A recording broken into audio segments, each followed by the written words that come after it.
Hi everybody, welcome back. I'm Zach and welcome back to Domaine Carneros for our Friday happy hour. This is our fourth iteration of the Friday happy hour, so it's 2 p.m. here in Pacific time. But we're in Napa, and so it's always happy hour here in Napa. It's 5 p.m. on the East Coast, and I feel like everybody in between just gets grandfathered in. So welcome. We're going to talk a little bit about the 2015 Estate Brut. Talk a little bit about what estate means, what it means in the vineyard for growing the fruit, for producing it, and we'll also talk about vintage dating a little bit. Before I get into that, though, I want to share with you a joke that my cousin Michael sent to me earlier this week. And so, hi Michael, hope you're watching. He said, I'm not having a bottle of wine, I'm having 6 bottles of wine. It's called a tasting and it's classy. I like that one. Hope you're doing well, Michael. Say hi to the family. Anyway, 2015 Estate Brut. So estate is defined in the vineyards as vineyards that you own and or control and manage. In our case, we would own the vineyards. We would control all the operations in the vineyard, and that goes from pruning all the way to harvest, but it even goes deeper than that. You go, when you're getting into a replant, you can decide the varietal, of course, the clonal material, the root stock, the row orientation, the row length.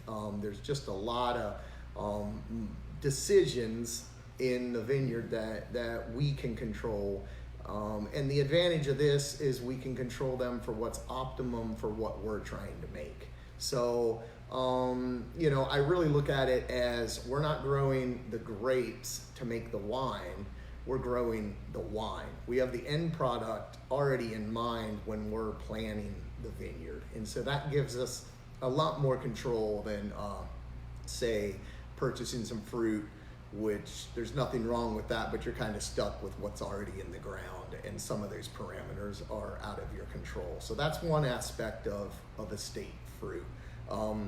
That would be estate grown, and that's a popular, probably the most popular estate on the label. There's also the produced and bottled by, and that would mean that the fruit comes directly to your winery from your vineyards, and it's made entirely and bottled on site. It never leaves your property. And so ours does say and is estate grown, produced, and bottled by for those reasons. So that's kind of the difference between those labelings.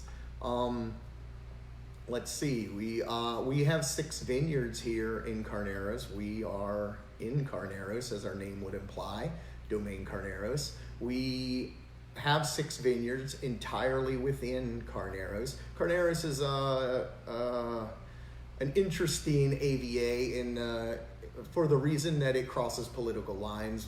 Carneros is in Sonoma and Napa, the southern parts of both of those counties. And we have 3 vineyards in each county, 3 in Sonoma, 3 in Napa, 400 acres total. Some are rolling hills, some are flat. We have a variety of rootstock and clones. I have 15 clones of Chardonnay, 18 clones of Pinot Noir, and so it gives us a very nice matrix when it comes to blending. But there's also, it's the same blocks every year. There's a consistency there, and it's fruit that, it's not only fruit, but it's vineyards that we have controlled from the planting, the decisions that go in the beginning, all the way through the pruning, the yields, and ultimately the picking. Probably one of the most important things I feel for having estate fruit, and I should say these 6 vineyards are all here within Carneros, all within 5 miles of the vineyard. So I can get out to any of the vineyards relatively quick, and that's nice year round. But the real advantage is at harvest time. The picking decision is extremely important, and we have all our fruit within 5 miles of the winery. We pick at night. We want the fruit to be cool. If the fruit is warm, either when you pick it or it warms up in transit, it's virtually impossible to cool the fruit down, no matter how much refrigeration you throw at it. If you pick it cool, the reason for picking at night is it's already cool. You can keep it cool. So you can't really cool down fruit. You can keep it cool if it's already cooled. And so that's really the reason for picking at night. And then the proximity is extremely important. We can pick that fruit. We can have it here at the winery in the presses in 10 minutes, separating the juice from the skin.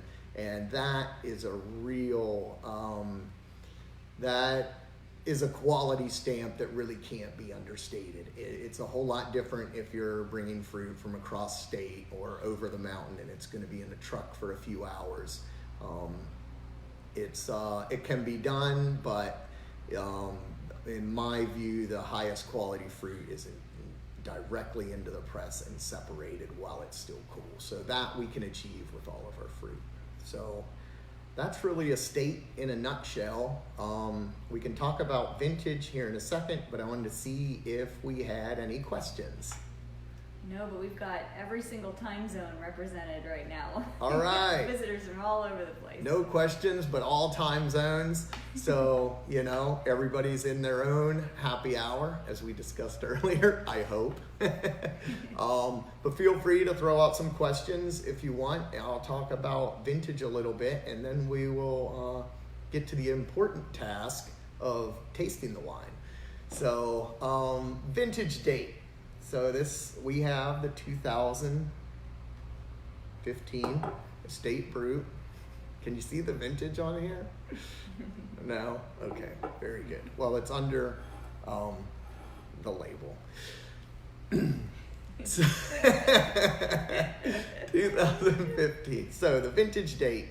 I like to start with a vintage discussion. One of the great ways to tie this all in is a quote from Claude Taittinger, and I will paraphrase it a little bit, but he essentially said, the integrity of a champagne house, he would be talking about Champagne, being in Champagne, the integrity of a champagne house is evident by the quality of the non-vintage brut, of their non-vintage brut. And that's very powerful statement on a couple of levels, and I really like it. And what he's essentially saying is that the fruit comes in and you have all your fruit.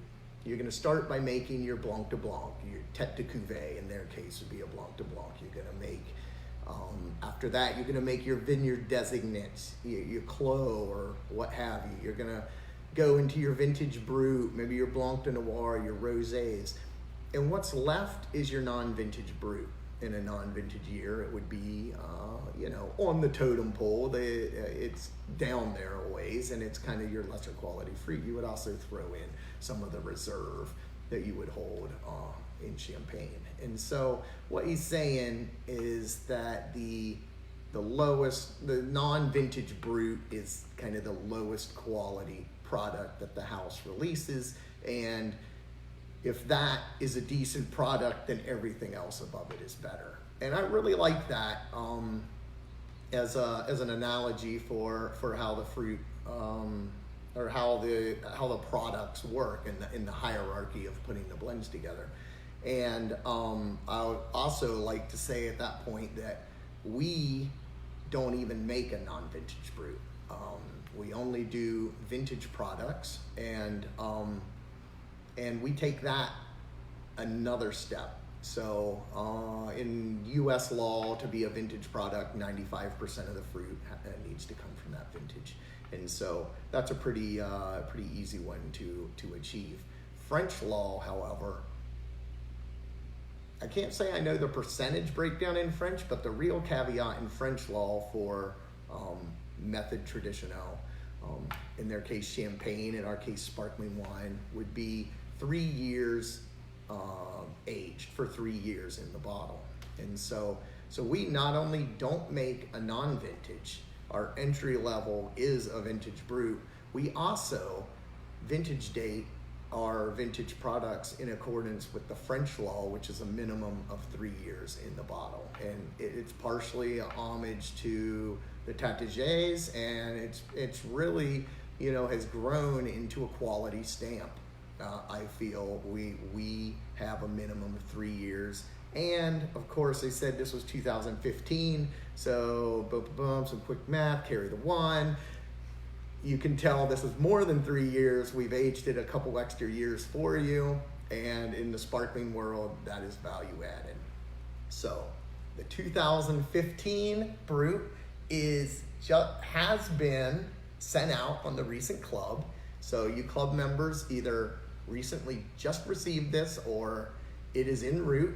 And the 15 is a sneak peek for our club members. Everybody else, you can order the 14 through our usual phone and internet sales. You can get our phone number or purchase directly off the website at domaincarneros.com. So, without further ado, I think we should taste. So, a little. Zach, there was a For you, of question course. asking if this is what our favorite glass for bubbles is. Again? Okay, I addressed this in one of the earlier ones, so I'll do it, but I'll try to keep it a little more brief this time. There's the classic flute, there's the white wine, and they both have their advantages. The classic flute is really the classic. You have your bubbles coming up from the bottom. The white wine really lets you get your nose in there like a true Francophile. And my favorite is the tulip, which is shaped exactly like this. You have the flute at the bottom and it opens up a little bit at the top, and I feel it's the best of both worlds.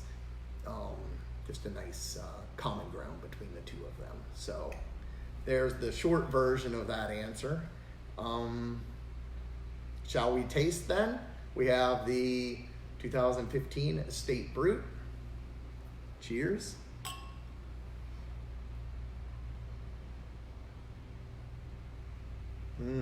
Okay, this is our classic Brut. I get some green apple, I get the citrus zest, there's a little bit of brioche, some toastiness on the nose.